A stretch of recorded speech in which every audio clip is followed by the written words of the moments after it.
Porque si hay algo que impide que podamos evangelizar de forma efectiva, no es el diablo, no es el gobierno, ni siquiera es la dureza del corazón de la gente.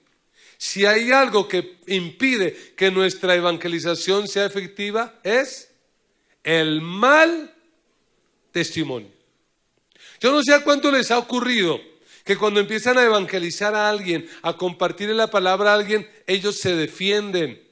Y una de las armas que usan para defenderse es: yo tengo un familiar que es cristiano, pero usted viera cómo vive. Y uno queda como desarmado.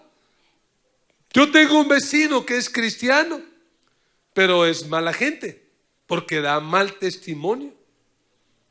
Y si hay algo que realmente va a hacer que la gente conozca al Señor, es cristianos de buen testimonio. Pero a veces es tan triste. Cristianos que no pagan las deudas. Por supuesto, no son los de esta iglesia, ¿no? De otras iglesias.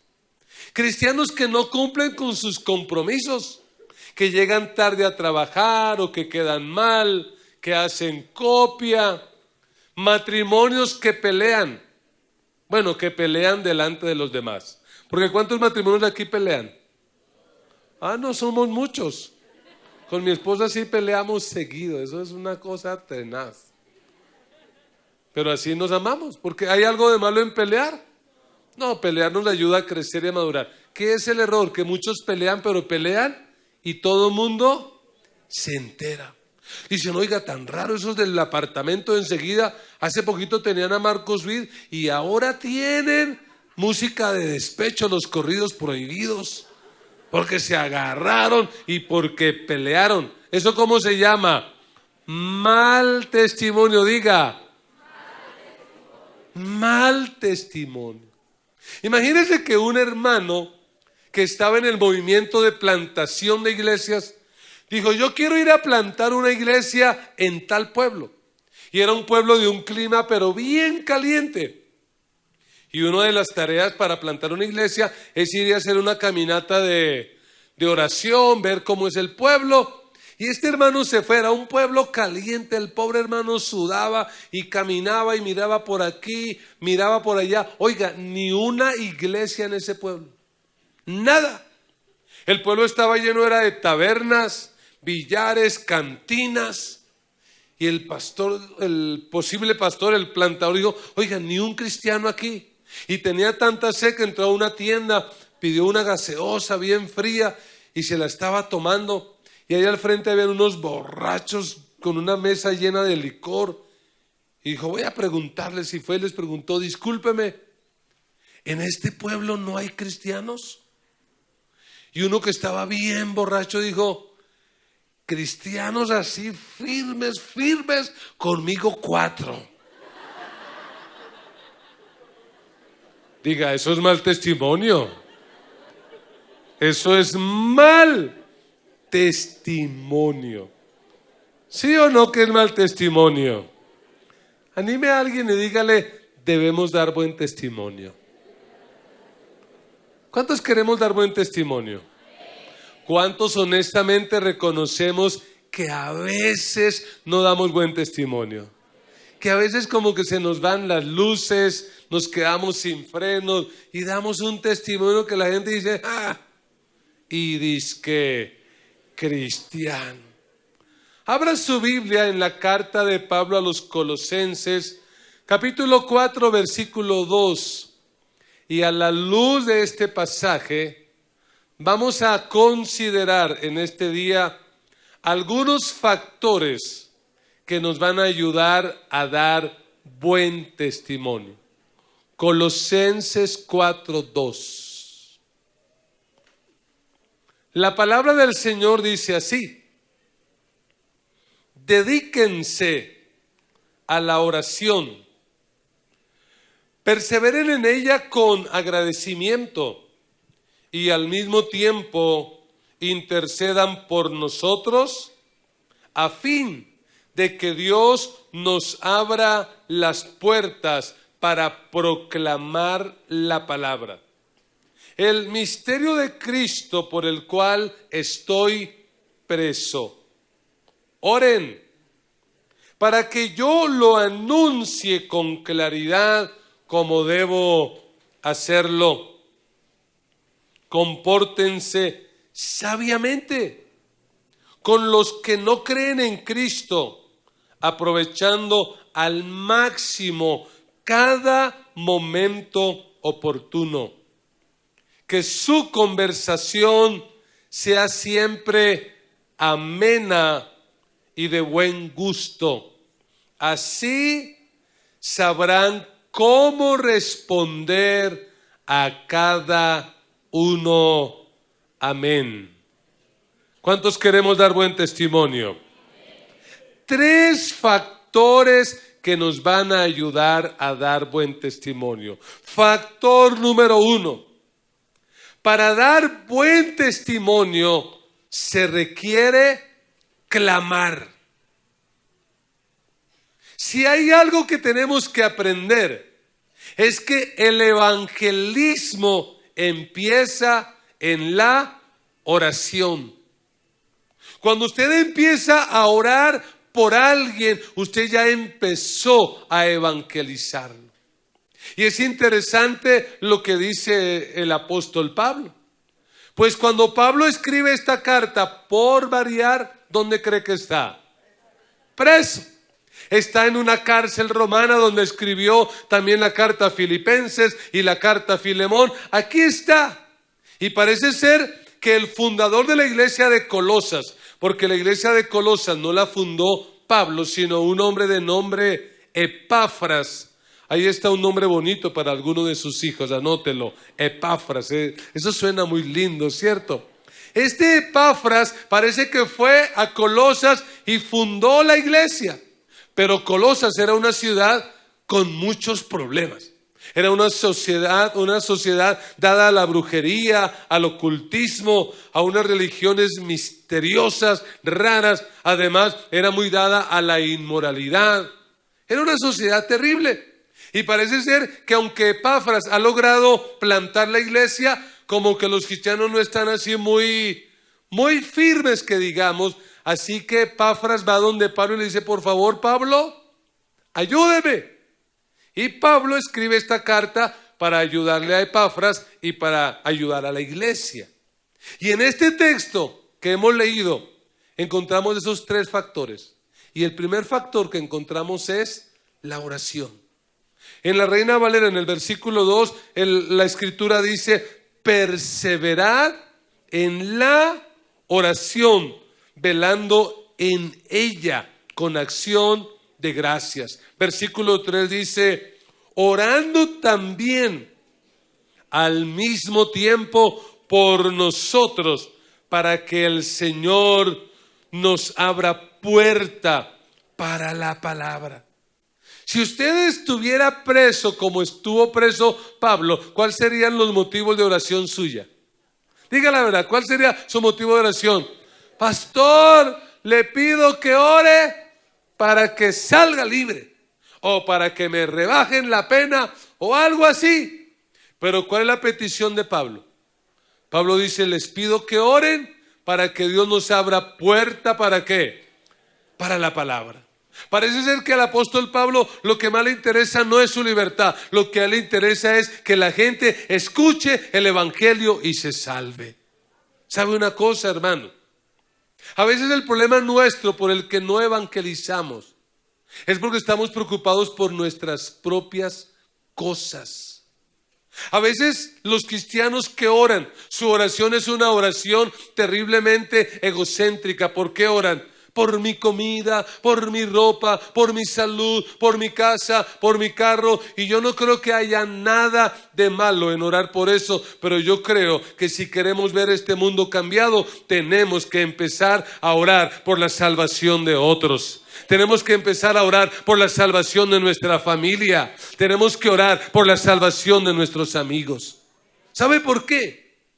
Porque hay gente a la cual literalmente no se le puede hablar. ¿Ha conocido gente así? Que cuando usted la va a evangelizar, que dice, ¿sabe qué? A mí no me hable. A propósito, ¿cuántos éramos así? A mí ni me hable. Mire, si usted quiere mi amistad, no me toque el tema del evangelio. A mí no me venga con sus cuentos. Es más, algunos en sus casitas a la entrada tienen un aviso que dice, aquí somos, aquí no queremos no sé qué, y ni me venga a fastidiar. ¿Sabe una cosa? Hay gente a la cual no le podremos hablar, pero ellos no podrán impedir que oremos. Y la buena noticia es que si yo le hablo a una persona, pues no es tan efectivo como que yo ore por esa persona, porque yo no tengo el poder para convencer a alguien, pero si yo oro, el Señor se va a encargar de convencer a esa persona de pecado, de justicia y de juicio. Dios se encargará de abrir la mente, de abrir el corazón y de abrir las puertas. La oración tiene el poder para empezar a cambiar las personas. Pero Pablo dice en el versículo 2 que la oración no tiene que ser algo por allá incidental. De cuando en cuando. ¿Qué es lo que dice Pablo? Perseverad. ¿Y qué significa esa expresión? Perseverar. Eso habla de algo continuo, de algo constante, de algo permanente. Porque a veces arrancamos a orar por la salvación de alguien. Oramos un día. Muchos ahora van a orar por la salvación de alguien. Y mañana oran. Y el martes oran. Pero por allá cuando se encuentran a esa persona y la encuentran con esa cara de metralleta, ¿qué dicen? No, yo no oro. Ay, si Dios la quiere salvar, error. Tú tienes que orar por esa persona, no hasta que tú te canses. Tú y yo vamos a orar por esas personas hasta que las veamos rendidas y transformadas por el poder de nuestro Dios. Porque la oración mueve la mano de nuestro Dios poderoso. Tenemos que perseverar. En el versículo 2, Pablo dice, velando en ella. Y eso de velar es algo así como quedarse uno despierto, no dormirse. ¿Recuerdan cuando Jesús, la noche antes de la crucifixión, se lleva a sus discípulos para orar? Y escoge a 3, Pedro, Juan y Jacobo. Y les dice, muchachos, tenemos problemas, esto se está complicando, ayúdenme a orar. Y Jesús va y ora hasta el punto de sudar sangre. Y cuando viene, ¿qué los encuentra haciendo? Esos eran terribles. No son como nosotros, ¿cierto? Hay cristianos que son así. Cuando es a comer, es a comer. Cuando es a dormir, es a dormir. Y cuando es a orar, es a dormir también. Son flojos para orar. A tal punto que el Señor a la última vez va y los despierta y que le dice, velad y orad para que no entréis en tentación. ¿Y cuál es la tentación más fuerte para alguien que quiere evangelizar a otra persona? La tentación más fuerte, ¿sabe cuál es? Desanimarse y decir, yo no creo que se vaya a salvar. No, no puedes permitir eso. Tu actitud tiene que ser como la de Jacob. ¿Recuerdas esa noche que Jacob tuvo un encuentro con el Señor? Y parece que el Señor no lo quería bendecir. Pero ¿qué le dijo Jacob al ángel de Jehová? Yo no te suelto hasta que no me bendigas. ¿Y hasta cuándo vamos a orar por la salvación de nuestra familia, de nuestros amigos y de nuestros compañeros? Vamos a orar hasta que los veamos convertidos y transformados por el poder de nuestro Dios. Tenemos que orar. Tenemos que clamar por ellos. Y yo quiero dejarle una tarea, porque esto funciona si hay tarea. Tarea. Vas a elaborar una lista de tus contactos más cercanos. ¿Quiénes serían tus contactos más cercanos? Familia, amigos, compañeros de trabajo, vecinos. Un listado de esos cercanos que no son cristianos. Los vas a guardar en una libretica, en una agenda o en una nota de tu celular, ya que vives tan adicto al celular. Y en esa notica, cuando abras esa nota, ¿qué vas a hacer? Vas a empezar a orar. Mire, uno a veces menosprecia el poder de las cosas pequeñas. Y a veces creemos que para que alguien se salve, yo tengo que orar diariamente 1 hora. No necesariamente. La oración no tiene que ser extensa para ser efectiva, pero sí tiene que ser intensa. ¿Ha visto personas intensas? ¿Niños intensos? Mamá, quiero un helado, mamá, quiero un helado. Y en 5 minutos que dice, uy, cómprale el helado, yo no me lo aguanto. Así tenemos que ser con Dios. Colocamos en el listado a esas personas y cuando vayamos en el bus, 1 minutico, podemos orar. ¿Quieren practicar? ¿Se le vino a la mente a alguien que quiere el Señor salvar? A ver, levante la mano y ore por esa persona. Señor, en esta mañana colocamos delante de ti la vida de cada una de estas personas a quien tú quieres alcanzar y a quien tú quieres salvar. Señor, yo no tengo el poder de convencerlas, pero sí tú puedes hacerlo. Yo te pido, Señor, que obres y que te reveles a ese corazón de piedra, ese corazón duro. Cámbialo, Señor. Mira esas cosas que lo están atando, que lo están esclavizando. Rómpelas, Señor, y permite que su mente y su corazón sea abierto para recibir la palabra. Señor, desde ya te doy gracias porque sé que tú lo harás y que muy pronto veré a esta persona, pronuncie su nombre, veré a esta persona adorándote y alabándote. Gracias, Señor. Amén y amén. Dele gracias a Dios. Eso es. A una misionera que no tenía mucho estudio, no era teóloga, no era así una mujer que supiera mucho, pero que logró alcanzar muchas personas en la China. Le preguntaron cuál era su secreto. ¿Y sabe qué dijo esta misionera? Dijo, es algo muy sencillo. Yo voy, me pongo de rodillas y le hablo a Dios acerca de la gente. Luego me coloco de pie y voy y le hablo a la gente acerca de Dios. ¿Dónde empieza la evangelización? Diga, la evangelización empieza en la oración. ¿Quieres evangelizar a alguien? ¿Qué es lo primero que tienes que hacer por esa persona? Orar, orar. Porque esa persona probablemente tiene el corazón duro, pero Dios se va a encargar a través de la oración de ablandarlo. ¿Cuántos creen que así será? Dele un aplauso de gratitud al Señor y créalo, Señor, gracias. Sabemos que la oración tiene poder y la oración va a cambiar los corazones. Pero en segundo lugar, para dar un buen testimonio, además de clamar, se requiere cambiar. Tenemos que cambiar. Porque mire cómo dice el versículo 5.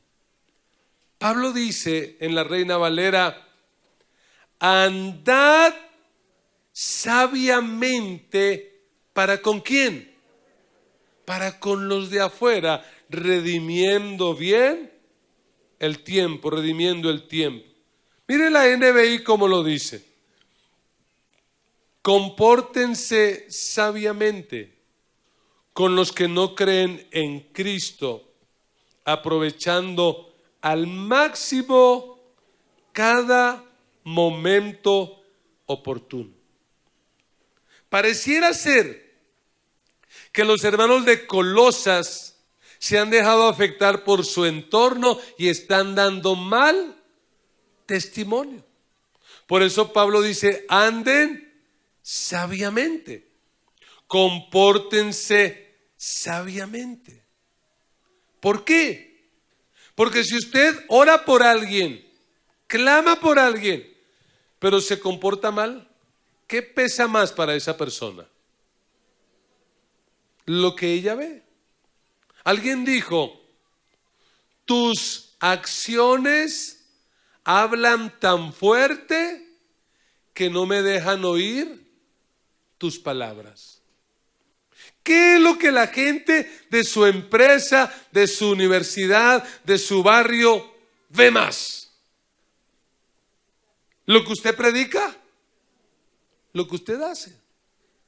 Por algo Jesús dijo que nosotros somos la luz del mundo y que nuestra luz tiene que alumbrar delante de la gente para que vean nuestras buenas obras y glorifiquen al Padre que está en el cielo.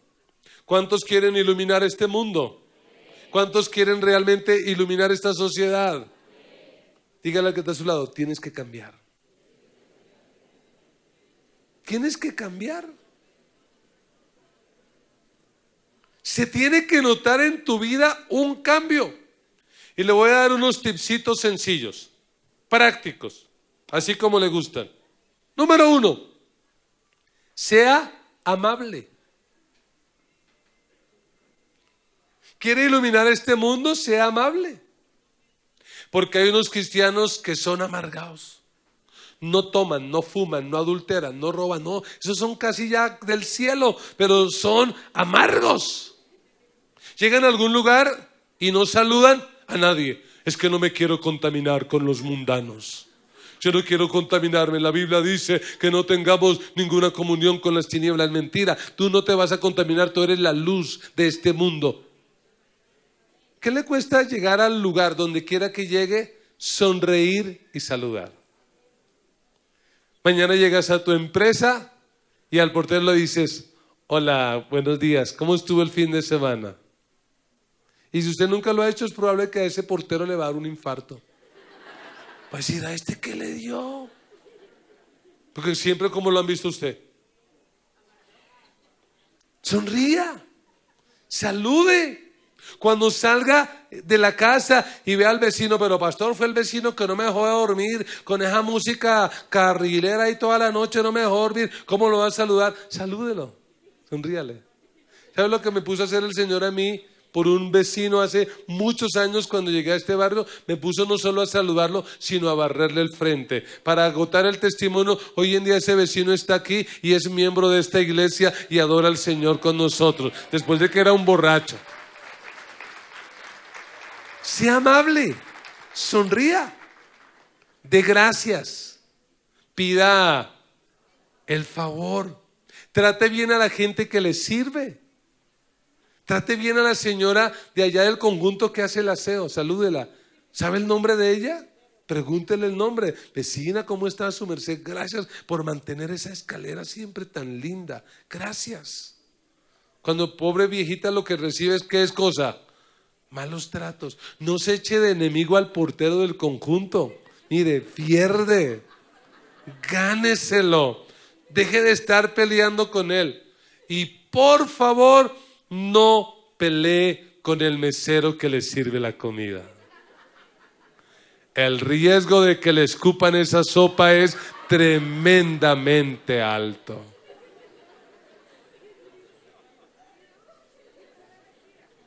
Y justo antes del almuerzo, ¿no? Ya nadie va a querer. No, trátelos bien. ¿Cómo se llama el mesero? Se llama Luz. Hola, Luchito, ¿cómo estás, Luchito? Y antes, después de que termine, le deja una propina. ¿Qué cree que va a hacer Luchito la próxima vez que vaya? Lo va a atender. Venga, no, ven, yo le echo ahí la ñapa, no, más papa francesa, yo le colaboro. Sea amable. Eso es andar sabiamente para con los de afuera. 2, sea excelente. ¿Cuál es el problema de algunos cristianos que son como los demás? Ejemplo, se habla de algunas profesiones y no nombro ninguna profesión para no meterme en líos. Pero dicen, es que todos los son incumplidos. Todos son deshonestos. Usted tiene que decir, todos no, porque hay uno que es cristiano y él es puntual, él es cumplido y lo que hace, lo hace con excelencia. ¿Sí, amén o no amén? Que usted sea el mejor. Como decía el cantante vallenato, no importa que seas zapatero con tal que seas el mejor. Esfuérzate por ser excelente, sea puntual, llegue temprano al trabajo. A las 7 entras, llega antes de las 7. Pero pastor, los compañeros me van a hacer bullying. Va a decir, claro, no está sino chupándole ahí, lambiéndole al jefe. No, usted le va a decir, yo no trabajo ni para el jefe, ni para la empresa. Yo trabajo para Dios. Todo lo que yo hago, lo hago para agradar a Dios. Y punto. Haga las cosas bien. Sea excelente, sea puntual. Pague las deudas. Se dañó el micrófono. Pague las deudas. Pague el arriendo puntual. Sea cumplido. Que cuando la gente diga, ay, se me fue mi inquilino, ojalá me llegue otro, como es, sino que digan, no, esos cristianos, no, qué peligro. Como son cristianos y quieren que esto es una beneficencia y que uno los regale. Pague la pensión en el colegio. Cumpla. Haga las cosas bien.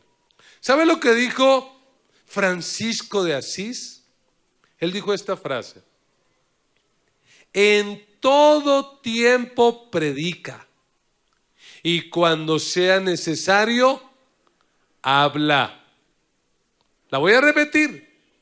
En todo tiempo predica, y cuando sea necesario, habla. ¿Por qué? Porque los cristianos, ¿con qué predicamos? Con nuestra vida. Cuando usted llega a algún lugar, mañana en su empresa, esa empresa tiene que empezar a brillar, porque ¿qué llegó a esa empresa? La luz. Hola, buenos días, ¿cómo están? Uy, no, ese es evangélico, pero eso es una alegría, eso ilumina aquí. Yo cuando hay mucha luz, donde quiera que llegue, ilumino porque ilumino, hermano.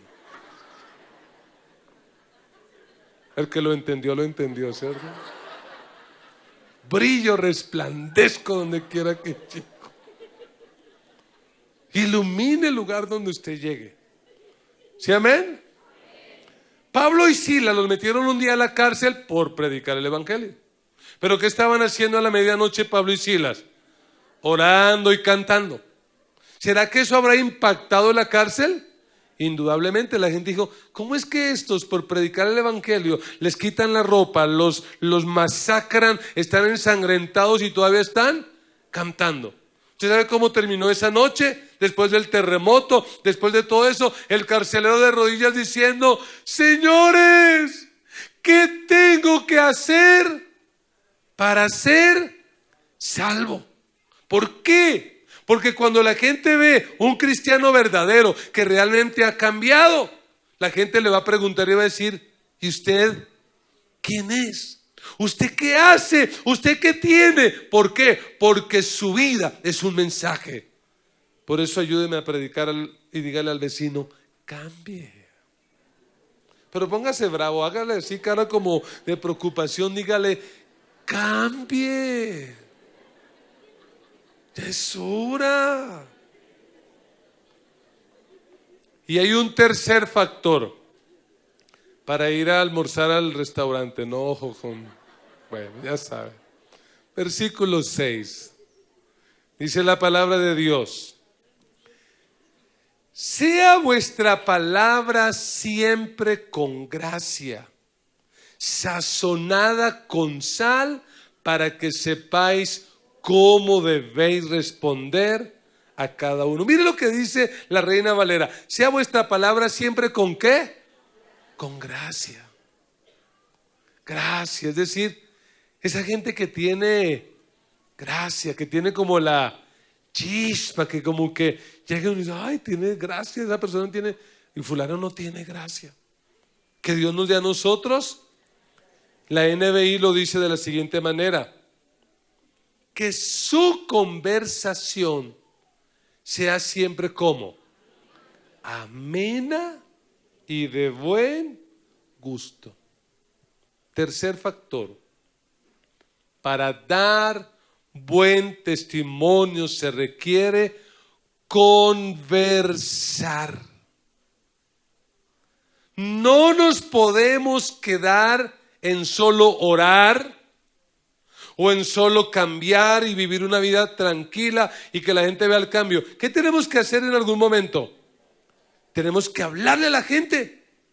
Tenemos que conversar con ellos. Ese fue el método de Jesús. Donde quiera que iba para ganar a alguien, ¿qué hacía? Les decía, hijos del diablo van a ir al infierno. ¿Y sí? ¿Qué establecía Jesús antes de todo? Una conversación. Llegó al mediodía cansado. Los discípulos se fueron a buscar almuerzo. Y llegó una mujer samaritana. ¿Y qué le dijo Jesús? Hija de Jezabel, te vas a condenar. Mujer, ¿sí? ¿Dónde empezó el evangelio? ¿Qué le dijo Jesús? Oye, mujer, dame agua. Nada evangélico. Y ella dijo, ¿cómo tú siendo judío me pides a mí agua que soy samaritana? Y Jesús, ¿qué le dijo? ¿Usted no sabe quién soy yo? Eso le dijo. Si usted supiera quién soy yo, usted me pediría agua. Pero ¿de dónde va a sacar el agua si no tienes con qué sacarla y el pozo es hondo? Y entabló la conversación. Resultado de esa conversación, esta mujer se convirtió, esta mujer fue a su pueblo y se ganó toda esa aldea para Cristo a partir de una conversación. Tenemos que aprender a conversar. Tenemos que aprender a hablar. Porque ¿qué es evangelizar? Mire esta definición de evangelizar. Evangelizar es enseñar el evangelio con el objetivo de persuadir. Evangelizar es enseñar el evangelio con el objetivo de persuadir. Y para yo poder enseñar, ¿qué tengo que hacer? Conversar con la gente. Tengo que hablarle, tengo que compartir con ellos. Pero ojo, tenemos que renunciar a ese lenguaje que algunos llaman el cristianés. Es ese lenguaje que aprendimos dentro de la iglesia y que asusta a la gente. Aleluya, gloria a Dios, hermano. ¿Y quién vive Cristo? No. Cuando usted hable con la gente, relájese, hable normal. Fresquiese. Tome aire. Salude a las personas por su nombre. A veces en la iglesia tenemos esa costumbre que no es tan buena. Y es que como no nos aprendemos los nombres, ¿cómo nos llamamos? Hermano, hermana, hermano, hermana. ¿No es más bonito que le llamen a uno por su nombre? Hoy están aquí los pastores nuestros de la Capilla Boyacá, están de vacaciones, Dios los bendiga. Bonito que uno diga Mauricio, Juliana. Y no, ¿qué hubo, hermano? Esos nombres raros. Entonces debemos cuidarnos de cómo hablamos. Debemos cuidar de qué decimos. La mejor forma es entablar una conversación. Por ejemplo, mañana se sube al Transmilenio. Y usted puede decir, y qué frío tan tenaz que ha hecho estos días en Bogotá, ¿no? ¿Y cómo ha cambiado el clima? Y por aquí entabla la conversación y de repente en algún momento que puedes compartir el evangelio. ¿Sabes tú que eso que está pasando está en la Biblia? Que las cosas van a cambiar y esto cada vez se va a complicar y puedes compartir el evangelio. Porque a veces la gente allá afuera piensa que nosotros en lo único que pensamos es en el cielo, en el infierno y que no sabemos nada. ¿Sabemos de Nairo Quintana? Sí. Entonces uno puede entrar en una conversación. ¿Y cómo le parece el Nairo ayer perdió más de 2 minutos? No, como que no vamos a quedar ahí y que pensamos. Y por ahí uno empieza a entablar una conversación. ¿Me estoy haciendo entender? Entable conversaciones. Y si usted está hablando con una persona que probablemente nunca la va a volver a ver, haga todo lo posible por compartirle ese día el evangelio, porque usted no sabe si la va a volver a ver. Pero si es un amigo, un familiar, pues vaya despacio, gánese la amistad. ¿Qué puede uno hacer? Decir, oiga, lo invito esta tarde a ver una película en mi casa. Y la persona, como sabe que usted es cristiano, que dice, eso me va a compartir el evangelio. Y van como prevenidos, y van ahí como a la defensiva. Y usted les da maicito, les da platanitos y qué más quiere, y la hamburguesita y el perro, vieron la película. ¿Y cómo le pareció la película? Bonita. Y usted lo deja sano, no le habla nada del evangelio. Va a decir, oiga, no me dijo nada. ¿Pero qué se ganó usted ya? La amistad. Entonces, ¿usted qué le dice? Oiga, ¿qué le parece si el próximo miércoles, que tenemos un invitado de la Madre Patria de España, vamos a la iglesia? Porque el hombre canta muy bonito y el hombre también predica y el Señor lo usa para sanidad. Vamos, como ya es amigo, que probablemente le diga, oiga, sí. O usted le dice, mire, y el sábado tenemos un taller con un hombre experto en el uso de la tecnología para que sus hijos aprendan a manejar el celular. ¿Cómo le parece? Oiga, sí, me gusta, me suena. ¿Sí, amén? Le quiero compartir algunas preguntas que usted tiene que sabérselas para poder compartir el evangelio. Una pregunta para aquel a quien usted no sabe si lo va a volver en la vida, porque fue el que se encontró en Transmilenio. Una pregunta para ir derecho al grano es esta: ¿está usted preparado para morir? ¿Se acuerdan del barbero? Algo así por el estilo. Porque cuando uno hace esa pregunta a la gente, ¿está usted preparado para morir? La mayoría que dicen, no, pero ¿cómo? Entonces empieza la conversación y por ahí usted puede compartirle el evangelio. Pero mire estas otras 4 preguntas. Número 1, ¿quién es Dios?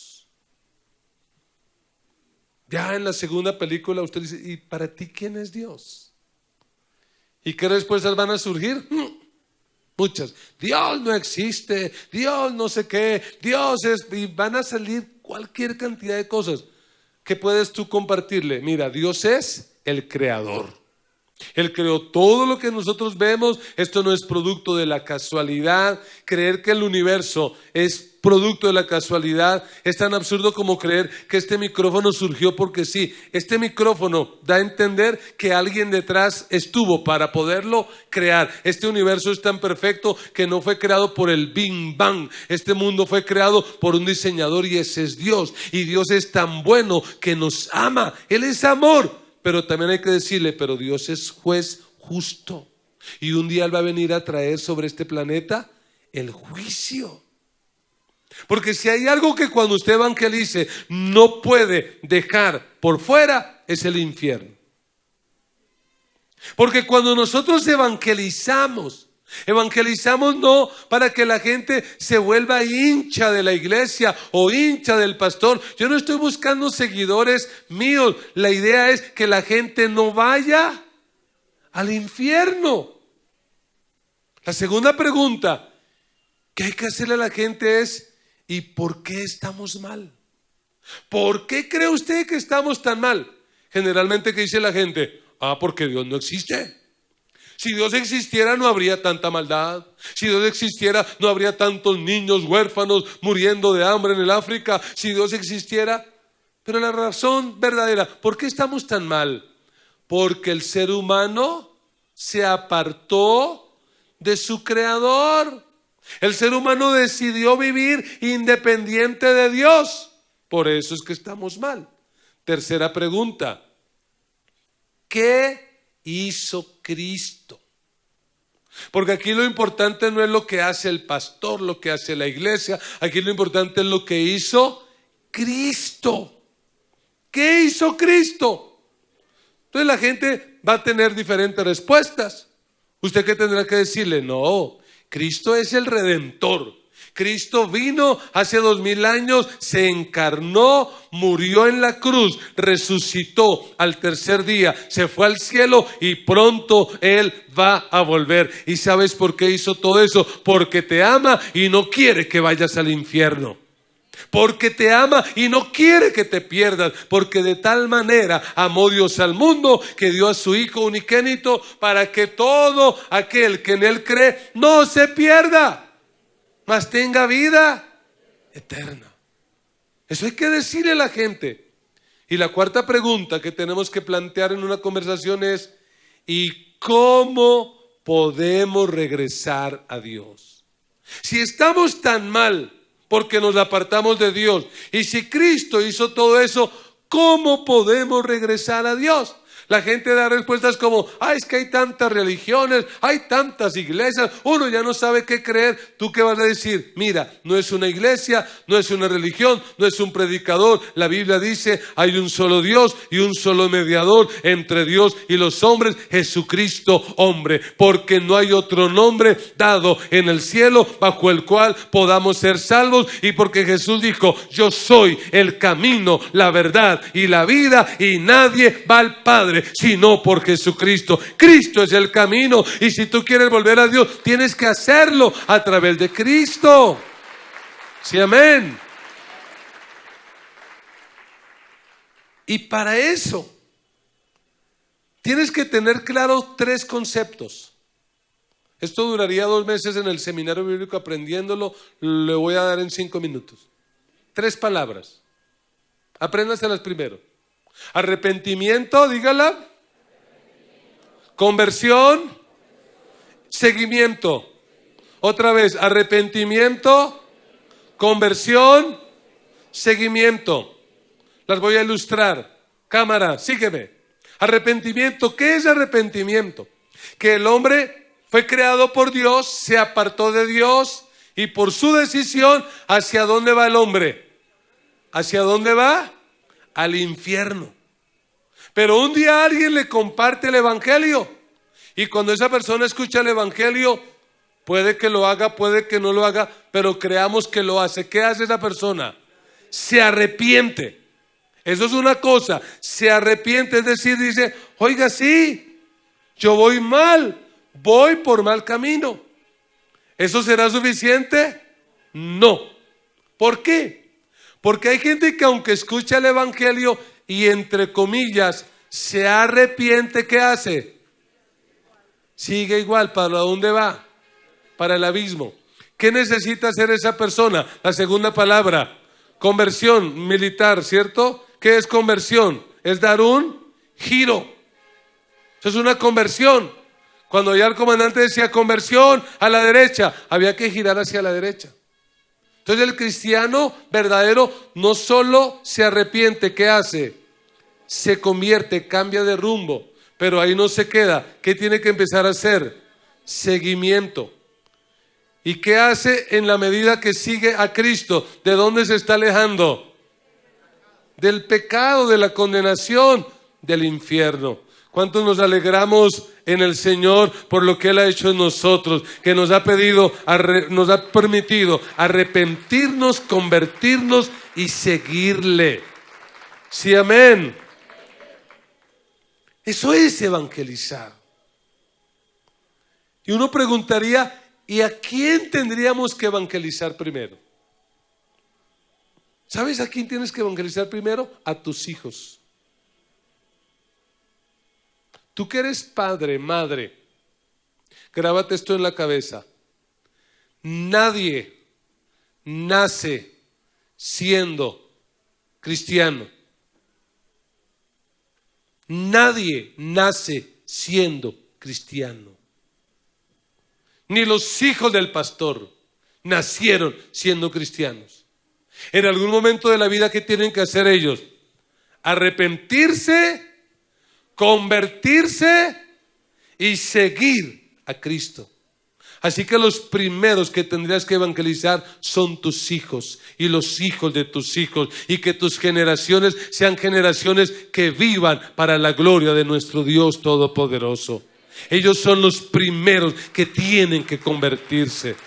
A ellos son a los primeros que tenemos que evangelizar. Pregunto, ¿es posible dar un buen testimonio? ¿Se puede o no se puede? ¿Qué necesitamos? Recordemos, en primer lugar, necesitamos clamar a Dios. Hay que orar. Haga ese listado de gente que no se ha salvado y ore por ellos. Hermanos, ellos no se pueden morir sin ser salvos. Cada minuto, cada hora en Colombia muere gente. Mientras este mensaje se predicó, ¿cuántas personas habrán muerto en Colombia? ¿Y qué es lo triste de la historia? que muchas de ellas se fueron al infierno, porque no se arrepintieron, porque no creyeron en Cristo. La segunda cosa que tenemos que hacer es cambiar, que se note que somos luz, que se note el evangelio en nosotros. Y lo tercero que tenemos que hacer es conversar. Pregunto, ¿es posible? ¿Se necesita un doctorado, un PhD para esto? No se necesita. Se cuenta que Hudson Taylor, un inglés misionero que llevó el evangelio al interior de la China, después de que plantó su iglesia, se encontró con un joven que llevaba 3 meses de convertido. Y el pastor le hizo esta pregunta: oye, ¿es cierto que llevas 3 meses de seguir a Cristo? Y él muy alegre dijo: sí, pastor, sí, 3 meses, Cristo cambió mi vida. Y el pastor le dijo: ¿y en estos 3 meses cuántas vidas has ganado con el evangelio? Y él dijo: no, si yo apenas soy un aprendiz, si yo apenas estoy empezando a medio leer el Nuevo Testamento, no. Y el pastor le dijo, en ese tiempo que no había luz eléctrica, le dijo: ¿tú usas velas en tu casa?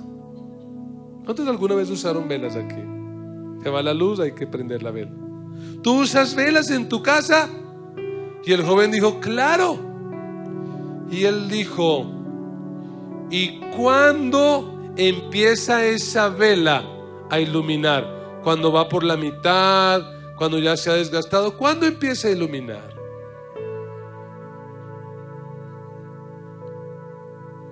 ¿Cuándo empieza una vela a iluminar? ¿Y cuándo un cristiano empieza a iluminar? ¿Cuándo se bautiza? ¿Cuando termina la escuela de membresía, madurez, ministerio, misión, escuela ministerial, seminario bíblico? Ahí empieza a iluminar. ¿Cuándo tiene que empezar a iluminar? Tan pronto se prende. La mujer samaritana, ¿cuándo empezó a dar luz, a iluminar? Ahí mismo. El ex endemoniado gadareno, ¿cuándo empezó a iluminar? Ahí mismo. Bartimeo, ¿cuándo lo empezó a hacer? Ahí mismo. Y mi pregunta para ustedes es: ¿y ustedes cuándo van a iluminar? ¿Cuándo es que vamos a iluminar este mundo? Este mundo está en tinieblas. Este mundo está oscuro, está perdido, y nuestra tarea es iluminar este mundo.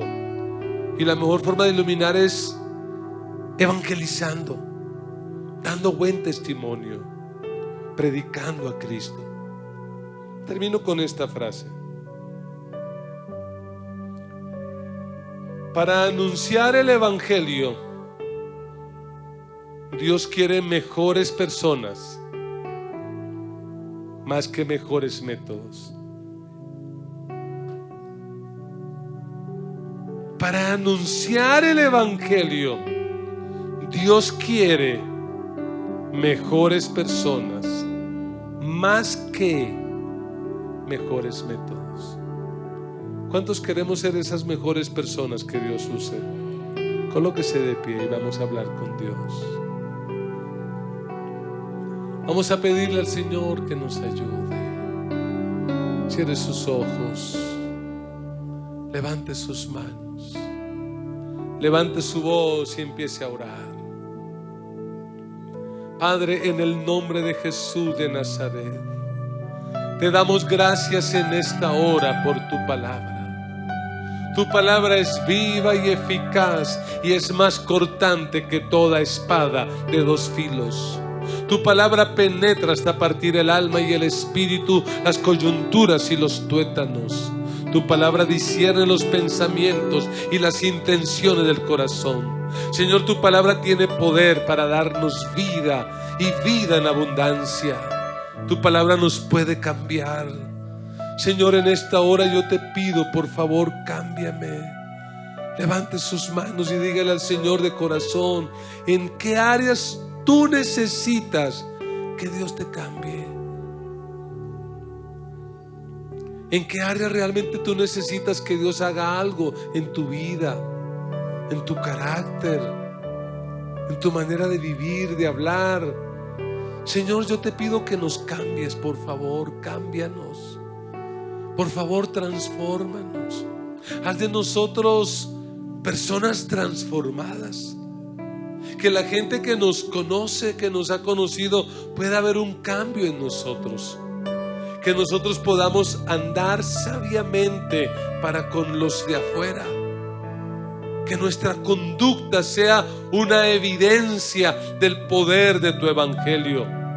Que nuestra manera de hablar, nuestra manera de tratar a los demás, la manera en que manejamos la economía, la manera en que manejamos las relaciones, la manera en que resolvemos los conflictos, Señor, que se note un cambio en nuestras vidas. Cámbianos. Por un minuto dígale al Señor, cámbiame. Cambia mi vida. Señor, cambia mi manera de comportarme en el trabajo, en el tráfico bogotano. Cámbiame la manera de educar a mis hijos, la manera de trabajar, la manera de vivir, Señor. Que se note en mi vida un cambio. Y ahora ore por aquellos que el Señor quiere alcanzar en este fin de año. Ore por aquellos rostros, por aquellos nombres que el Señor traiga a su mente. Empiece a orar por ellos con nombre propio. Mientras hace el listado, ore por ellos. Ore por lo menos por 2 personas. Padre, en esta hora te pedimos que nos ayudes a alcanzar a este mundo. Señor, permítenos evangelizar a nuestra familia. Permítenos evangelizar nuestra casa. Que nuestros hijos sean los primeros frutos nuestros, Señor. Que nuestros hijos y nuestros nietos sean los primeros en convertirse.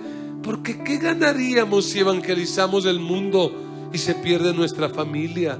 Señor, que nuestros hijos se arrepientan, se conviertan y te sigan. Por favor, ayúdanos. Ayúdanos, Señor, a hacer luz allí en la empresa, en el barrio, en el conjunto, donde quiera que estamos. Ayúdanos, Señor, a evangelizar, a alcanzar este mundo. Señor, y danos sabiduría para conversar. Danos sabiduría para hablar. Señor, que estas preguntas las tengamos claras. No solo la pregunta, sino la respuesta desde la Biblia. Y que este mundo sepa que tú eres el creador. Un creador amoroso y bueno, pero justo. Que este mundo sepa que es pecador y que si no se arrepiente va a ir al infierno. Que este mundo sepa que el único camino que tiene se llama Jesucristo. Y que este mundo decida vivir para ti. Señor, usa mi vida. Levante sus manos por un instante más y dígale al Señor, usa mi vida. Usa mi vida, ayúdame a hacer luz, a iluminar el lugar donde me colocaste,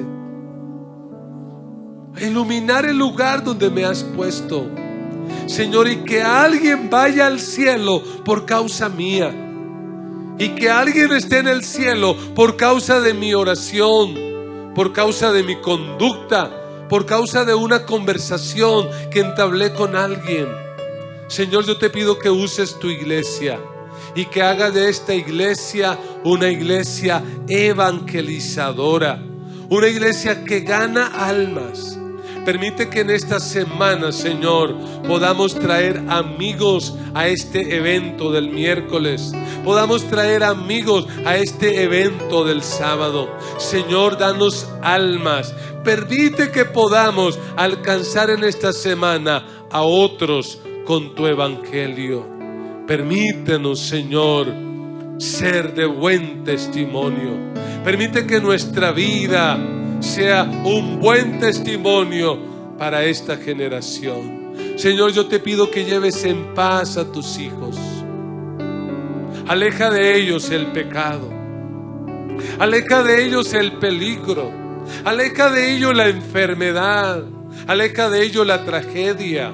Señor, abre los cielos y permite que esta semana sea una semana llena de tu poder, llena de tu presencia, de tu protección, de tu provisión. Sobre todo, permítenos evangelizar a alguien. Ayúdanos, Señor. La gracia de nuestro Señor Jesucristo, el amor de Dios nuestro Padre y la comunión del Espíritu Santo sea sobre cada uno de ustedes. Y con alegría todos decimos amén, amén, aleluya. Bendiciones para todos. Síganos por favor en nuestras redes sociales.